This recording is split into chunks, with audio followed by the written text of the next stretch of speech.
So here's the backstory to a story that I wrote called Behind the Little Red Door.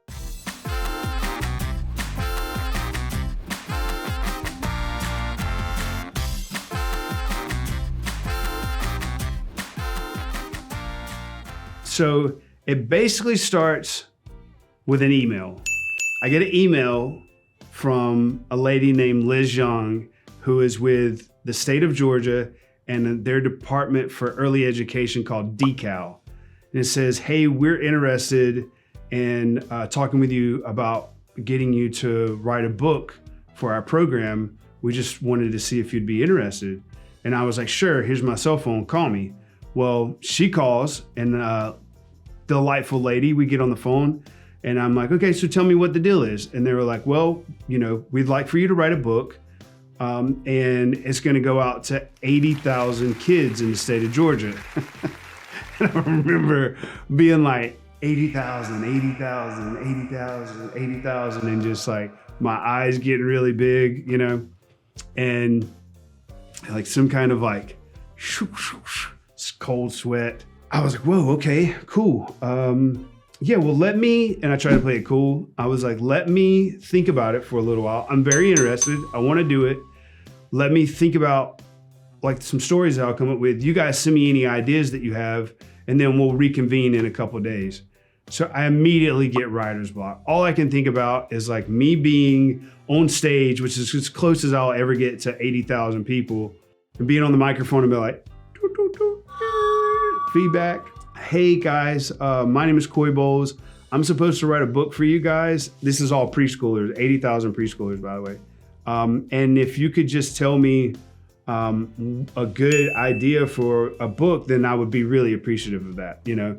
And it's just like, nobody's paying attention at all. I've never had writer's block, by the way. I mean, I've never experienced this whole just like complete grind to a halt creative way of thinking, you know, and it was very scary. I was like, is this gonna last forever? So I kind of had to figure a way how to dig myself out of this.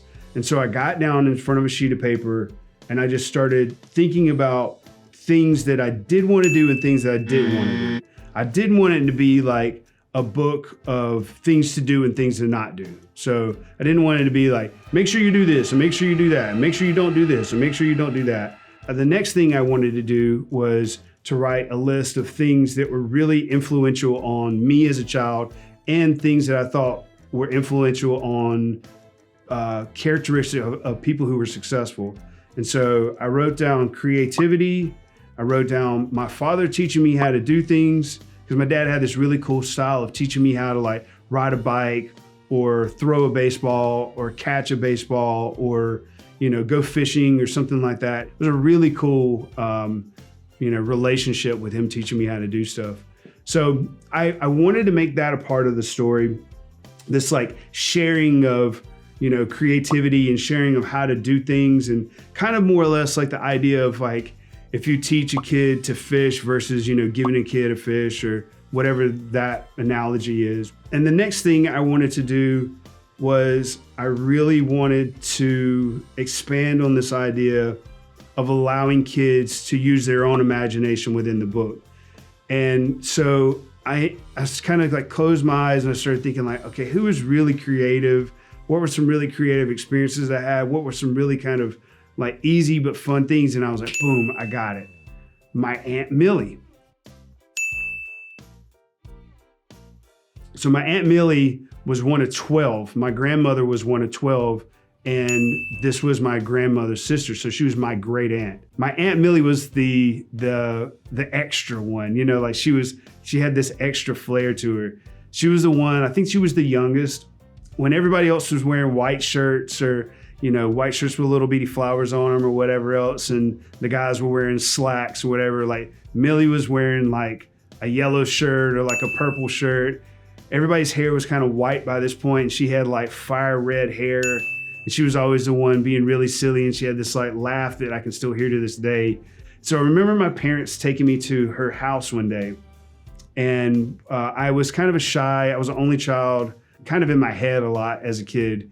So I remember sitting, you know, kind of next to my mom and just kind of off in my head, like playing with a Hot Wheel or something like that. And my Aunt Millie came over and said, do you want to go see the toy room? And I was like, sure, that sounds cool. It was an attic space that they had, sheetrocked, and there was this little door to get into it. And so we went over to the door, and she was like, you go through there. And I was like, no.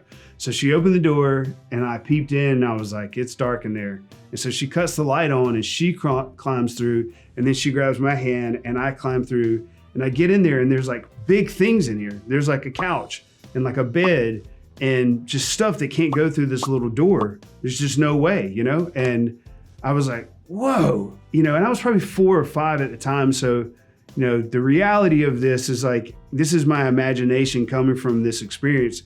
But in my head, I remember there being like Christmas lights and like toy boxes and like, she just set it up to be really creative and fun and cool and everything.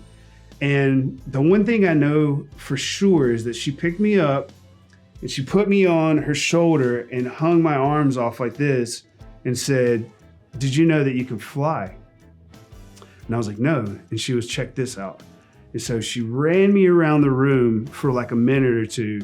And for about 30 seconds somewhere in there, like I actually thought that I was flying, like without her help or anything. After I realized that Millie had the magical power, then that was really all there was to flying. But I was like, that's it, man. I can use this whole thing. And the more I started thinking about it, I was like, how cool. Because when your first experience to kind of like your imagination and creativity as a very, very small human, like a baby, is when you get to play peekaboo with people, And I just thought, well, this is like a very, expanded version of peekaboo to where it's like, what's behind the door? It could be anything. It could be, like a banana and the banana talks all funny, like, hey, what's going on, guys? Or, it could be, talking dinosaurs or veggie dinosaurs, or it could be things that fly that shouldn't be able to fly, or it could be outer space. I mean, it could really be anything. And it's just up to the kids to what they wanted to explore. So I called the state of Georgia, the decal program. I called Liz back and I was like, I think that I have a great idea. And I started explaining this whole thing for her. And she was like, we really like it, So I, finished the book and the story, and I gave it to her, and they liked the story. And then I found 𝘓𝘓𝘵𝘵𝘭𝘦 𝘙𝘦𝘥, who's an amazing illustrator, super creative person, one of my favorite people actually that I've ever met. I had an idea of what the door looked like. I had an idea for the characters. She really helped bring those to life. And then, I would just like cut her loose on pages. And she would do the most amazing artwork and illustrations ever. I mean, it was just so beautiful.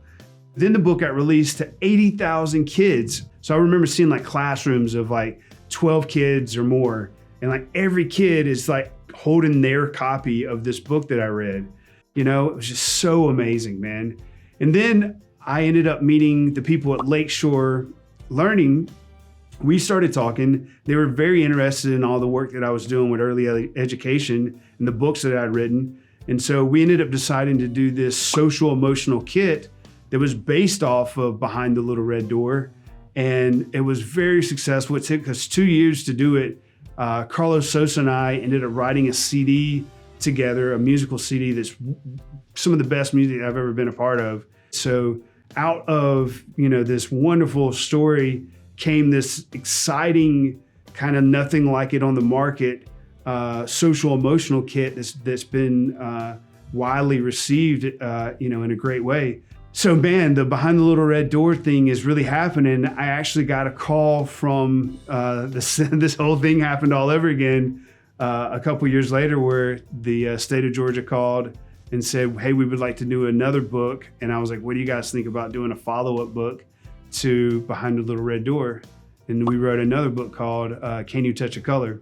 And one of the really cool things about it too is that right when I was writing this book, we found out that my wife was pregnant with our second child, and we went through names, and I really liked the name Mercy. So we decided to name her Millie Mercy. So my youngest daughter's name is Millie, kind of in honor of my great aunt Millie being such an inspiration to me creatively and my whole entire family. And she definitely follows in the footsteps of being a very fun, enthusiastic, one-of-a-kind kind of child. I hope you guys enjoyed the backstory to Behind the Little Red Door. It's a great book to read to kids. It's very interesting where you don't have to follow the story. You can just like point at things and get kids to recognize the ducks or, you know, the vegetables or anything in the story. So it's a great beginning book. It's also a great book to connect with kids because you can kind of, when the book's over, be like, what would you think was behind the Little Red Door? Thank you for checking out my story for Behind the Little Red Door, and I hope you enjoy.